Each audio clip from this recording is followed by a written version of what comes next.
నమస్తే, welcome to our channel. నేను ఆదిత్య. ఏపీకి సంబంధించినటువంటి అమరావతి పోలవరం అంశానికి సంబంధించి కేంద్రం 15,000 కోట్లు ఇవ్వబోతుందంటూ ఒక వార్త అయితే బలంగా వినిపిస్తుంది. మరి ఈ అంశం గురించి మాట్లాడడానికి ప్రస్తుతానికి మనతో పాటు స్టూడియోలో ఉన్నారు ప్రముఖ సీనియర్ జర్నలిస్ట్ డివిఎస్ గారు. సార్ని అడిగి మన విషయాలు తెలుసుకుందాం. సార్ నమస్కారం. సార్ నమస్తే. ఏపీలో ఉన్నటువంటి ప్రధాన ప్రాజెక్టులు అవ్వచ్చు, లేకపోతే అమరావతి అంశం అవ్వచ్చు, ఏదైనా కానీ దాని డెవలప్మెంట్ ముందుకెళ్ళాలి అని అంటే ఖచ్చితంగా కేంద్రం సహాయం కావాలంటూ కొన్ని వార్తలు మనం చూస్తూనే ఉన్నాం. ఇప్పుడు దానికి కేంద్రం సానుకూలంగా స్పందించి దాదాపుగా 15,000 కోట్లు ఇవ్వడానికి సుముఖంగా ఉంది అన్నట్టుగా ఒక వార్త అయితే వినిపిస్తుంది. మరి దీంట్లో ఎంతవరకు వాస్తవం ఉంది? మరో నెల 15 రోజుల్లో పోలవరం పనులు ప్రారంభం కావాలి. ఎందుకంటే ఇంక అయిపోతుంది. గోదావరి ఫ్లడ్స్, కృష్ణా ఫ్లడ్స్ మనం చూసాం. ఇప్పుడు ఈ సీజన్లో ఎంత స్పీడ్గా పనులు చేసుకుంటే వాళ్ళకి అంత కలిసి వచ్చేటువంటి అంశం అన్నమాట. పోలవరం తొలి దశ పనులు 2027 లోపు కంప్లీట్ చేయాలి. 2027 లోపు కనుక ఫస్ట్ ఫేజ్ వర్క్స్ కంప్లీట్ కాకపోతే సెకండ్ ఫేజ్ వర్క్స్కి కేంద్రానికి బాధ్యత లేదన్నట్టుగా మనం చూసాం. ఇప్పుడు కేంద్రం యాక్చువల్గా 5 ఏళ్ళు ఇవాళ విలువైన సమయం కోల్పోయింది ఆంధ్రప్రదేశ్. జగన్మోహన్ రెడ్డి 5 ఏళ్ల పరిపాలనలో పోలవరాన్ని చావు దెబ్బతీశారు. ఏది అంతకుముందు చంద్రబాబు హయాంలోనేమో బుల్లెట్ స్పీడ్తో పనులు జరిగాయి. చంద్రబాబు 5 ఏళ్లలో 72% వర్క్స్ కంప్లీట్ అయ్యాయని, జగన్మోహన్ రెడ్డి 5 ఏళ్లలో కనీసం 5% వర్క్స్ కూడా చేయలేని పరిస్థితి. అంటే ఇంకా 23% పనులు ఉన్నాయి. ఇప్పుడు ఏం జరిగింది? జగన్మోహన్ రెడ్డి రాగానే రివర్స్ టెండరింగ్ అన్నాడు. అటు ఇటు మార్చేశాడు, కాంట్రాక్టర్లను మార్చాడు. ఆ తర్వాత ఆయన ఏం చేశాడు? దీనివల్ల నేనేదో ఆదా చేశానన్నాడు. ఒక 900 కోట్లు ఆదా చేశాను ఈ రివర్స్ టెండర్ల వల్ల అన్నాడు, కానీ 9,000 కోట్ల నష్టం చేశాడు. ఇది ఒక 1.5 year అసలు పనులు చేయలేదు. చేయకపోతే ఏం జరిగింది? ఆ 3వ సీజన్లో ఫ్లడ్ వచ్చి పడింది. 2020లో వచ్చిన ఫ్లడ్ అది పోలవరం ఆ డయాఫ్రమ్ వాల్ మీద తీవ్ర ప్రభావం చూపించింది. గైడ్ బండ్ కుంగిపోయింది, డయాఫ్రమ్ వాల్ దెబ్బతింది అన్నమాట.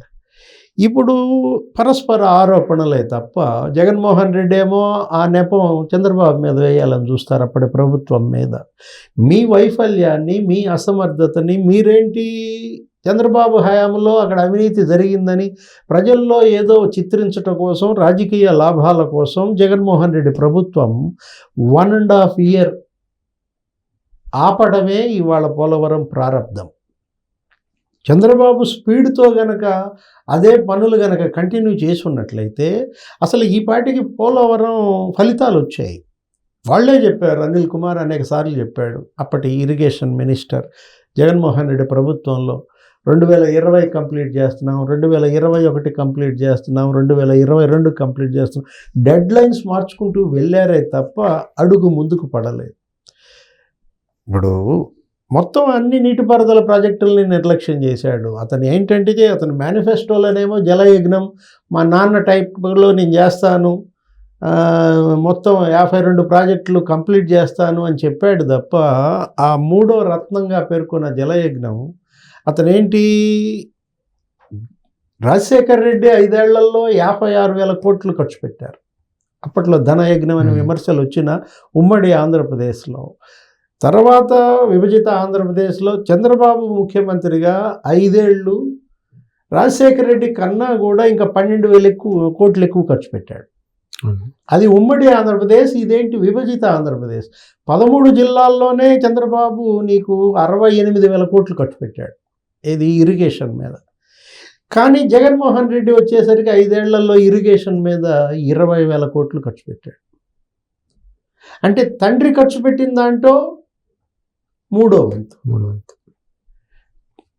చంద్రబాబు ఖర్చు పెట్టిన దాంట్లో 4వ వంతు ఖర్చు పెట్టిన పరిస్థితుల్లో ఇవాళ వైఫల్యాలను అతని వైపై వేళ్ళు చూపిస్తున్నాయి. మొత్తానికి ఇప్పుడు తెలుగుదేశం ప్రభుత్వం, జనసేన ప్రభుత్వం, బీజేపీ అధికారంలోకి రావడం, 2 చోట్ల డబుల్ ఇంజన్ సర్కారు ఉండటం, ఎక్కడ మోడీ 3.0 తెలుగుదేశం ఎంపీల బలం పైన ఆధారపడిన నేపథ్యంలో ఇక్కడ చంద్రబాబు 4.0 ఈ పోలవరం మళ్ళా ఊపందుకుంటుంది అనే ఒక ఆశ, ప్రజల్లో ఒక భరోసా ఏర్పడ్డాయి. వెంటనే మొన్న కూడా మనం చూసాం, కేంద్రం ఏం చేసింది? 12,000 కోట్లు అడ్వాన్స్ రిలీజ్ కూడా ముందుకు వచ్చింది. అంటే ఇంతకుముందు రాష్ట్ర ప్రభుత్వం ఖర్చు పెడితే కేంద్రం రిలీజ్ చేసేది. ఇప్పుడు ఖర్చు పెట్టలేని పరిస్థితుల్లో రాష్ట్ర ప్రభుత్వం అప్పుల్లో కూరుకుపోయిన నేపథ్యంలో కేంద్రం కూడా అడ్వాన్స్ ఎక్స్పెండిచర్ ఇవ్వడానికి ముందుకు వచ్చింది. 12,217 కోట్లు కేంద్ర క్యాబినెట్ ఆమోదించింది. ఆ పోలవరం బాధ్యత మాదే, అది పూర్తి బాధ్యత. ఇప్పుడు వీళ్ళు ఏమన్నారు, నిన్న చంద్రబాబు ముఖ్యమంత్రిగా ఆయన 7,000 కోట్లు అర్జెంటుగా రిలీజ్ చేయమన్నారు. మీరు చెప్పిన 12,217 కోట్లు 7,000 crores ముందు ఇచ్చేసేయండి అంటే ఇంక తరుముకు వస్తుంది టైం. ఏది ఇప్పుడు ఈ ఫ్లడ్ తీసిన వెంటనే పనులు ప్రారంభం కావాలి.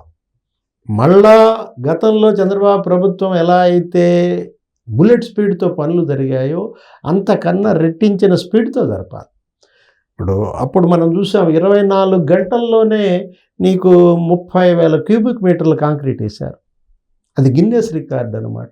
లిమ్కా రికార్డు, గిన్నెస్ రికార్డులు, అసలు వందల జేసీబీలు, వేల టిప్పర్లు మనం చూసాం. అసలు జర్మనీ నుంచి తెచ్చిన పెద్ద పెద్ద యంత్రాలు, ఒక్కొక్క హెవీ మెషినరీ కాస్టే 500 కోట్లు ఉంటుందన్నమాట. ఒక పండగ వాతావరణంలో వేలాది కూలీలు, వందలాది ఇంజనీర్లు, అది రావాలి మళ్ళా.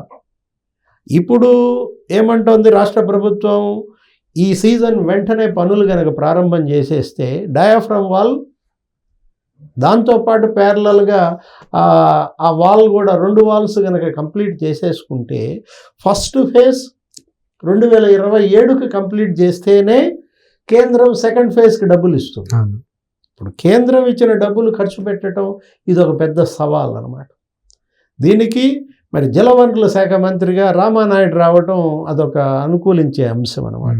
గత జలవనరుల శాఖ మంత్రి చంద్రబాబు హయాంలో దేవినేని ఉమామహేశ్వరరావు మనం చూసాం. వాళ్ళిద్దరు పేరు అప్పట్లో బాగా హిట్ అయింది. అసలు వాళ్ళు ప్రాజెక్టుల మీద నిద్ర అనే ఒక కార్యక్రమం పెట్టుకోవటము, అసలు అన్ని ప్రాజెక్టులు శరవేగంగా కంప్లీట్ చేయటం కోసం బాగా కష్టపడ్డారు. తర్వాత జగన్మోహన్ రెడ్డికి 2 కృష్ణులు మారారు. ఇది అనిల్ కుమార్, అంబటి రాంబాబు. ఇద్దరికి దానిపైన అంత అవగాహన లేకపోవటం, పట్టు దొరక్కపోవటం, మరి పిచ్చి పిచ్చి మాటలు. ఏదో బుల్లెట్ దిగిందా లేదా అంటాడు అనిల్ కుమార్. అసలు టీఎంసీకిను క్యూసెక్కి తేడా తెలియని వాళ్ళ యొక్క పరిస్థితి మనం చూసాం. అదేమంటే అంబటి రాంబాబు ఏమన్నాడు, అసలు ఎప్పుడు ఓడిపోయిన తర్వాత కూడా 5 ఏళ్ళు అయినాక పోలవరం ఇప్పటికీ నాకు అర్థం కాలేదన్నాడు. అంటే వాళ్ళ యొక్క అజ్ఞానం అనుకోవాలా, వాళ్ళ యొక్క మెచ్యూరిటీ లెవెల్స్ అంతే అనుకోవాలా. రామానాయుడు నిన్న మనం చూసాం, బుడమేరు పొంగినప్పుడు అసలు ఆ గండ్లు పూడ్చివేతలో కూడా అతను అక్కడ ప్రజాప్రతినిధిగా, ఆయన నియోజకవర్గంలో కూడా పాలకొల్లు రైతుగా అతనికి ఉన్నటువంటి ఫ్యాషన్, పంట విలువ తెలిసినాడు కావటం, నీటి విలువ తెలిసినాడు కావటం. గండ్లు పూడ్చివేతప్పుడు కూడా మనం చూసాం బుడమేరు ఆ కట్ట 3 గంటలు పూడ్చి కానీ రావద్దంటే 6 రోజులు కట్ట మీదే అతను భోజనం, కట్ట మీదే స్నాన పానాదులన్నీ కూడా ఒక వర్క్ కల్చర్, ఒక శ్రమించే తత్వం. ఇవాళ అలాంటి మంత్రి జలవనరుల శాఖకి దొరకటం కూడా ఒక అదృష్టం.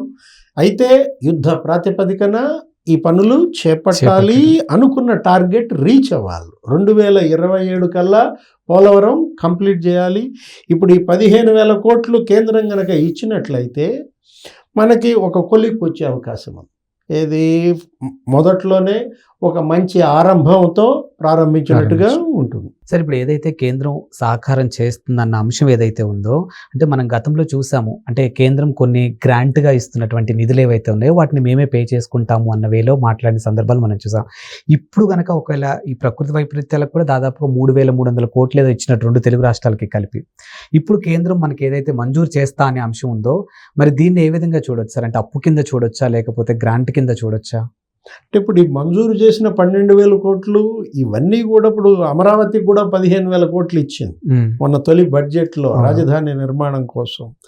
ఇవన్నీ కూడా ఏంటంటే కేంద్రం అది ఒకవేళ దానిపైన ఏదన్నా వడ్డీ పడ్డా అది కేంద్రం కట్టుకుంటుంది. రాష్ట్ర ప్రభుత్వం పైన భారం పడని రీతిలోనే కేంద్రం ఈ నిధుల మంజూరు చూడాలా. గ్రాంటా, లోనా అనేది కాదు.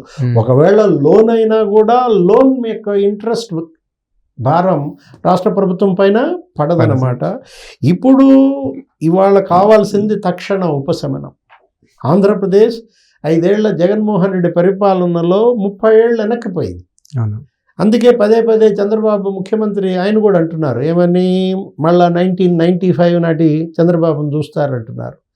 1995 నాటి చంద్రబాబును చూస్తారంటే అర్థం రాష్ట్రం మళ్ళా 30 ఏళ్ళు వెనక్కి వెళ్ళింది. దీన్ని మళ్ళా 30 ఏళ్ళు ముందుకు తీసుకొచ్చే దిశగా నేను రాత్రింబవళ్ళు పనిచేయడానికి సిద్ధం.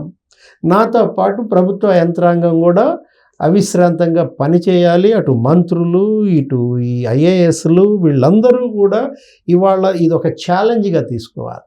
ఏది, అధోగతి పాలైనటువంటి ఆంధ్రప్రదేశ్ మళ్ళా నిలబడాలంటే వనరులు పుష్కలంగా ఉన్నాయి. ఏది, పొడవైన కోస్తా తీరం ఉంది, జీవనదులు లాంటి నదులు ఉన్నాయి, కృష్ణ, గోదావరి. ఈ నదుల అనుసంధానం కొలిక్కి తీసుకురావాలి. ఏది మనం అనుకున్నాం, ఏది, పంచనదుల సంగమం అన్నారు.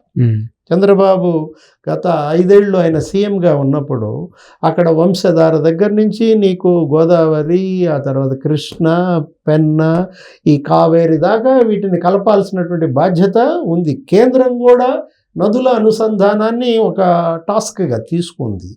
కాబట్టి నదుల అనుసంధానం భారతదేశంలో, అది కూడా దక్షిణ భారతదేశంలో ఆంధ్రప్రదేశ్ కీలకం అన్నమాట. ఈ పంచనదుల సంగమం గనక జరిగినట్లయితే ఇంకా అసలు భవిష్యత్తులో ఆంధ్రప్రదేశ్కి అసలు కరువు అనేది ఉండదు. గతంలో ఉన్న పేరు, ఈ మధ్యకాలంలో పోగొట్టుకున్న పేరు, ఏది, అన్నపూర్ణ ఆంధ్రప్రదేశ్ అనేది మళ్ళా మన జనరేషన్ చూస్తే అంతకన్నా గొప్ప లేదు. Thank you sir. నమస్తే.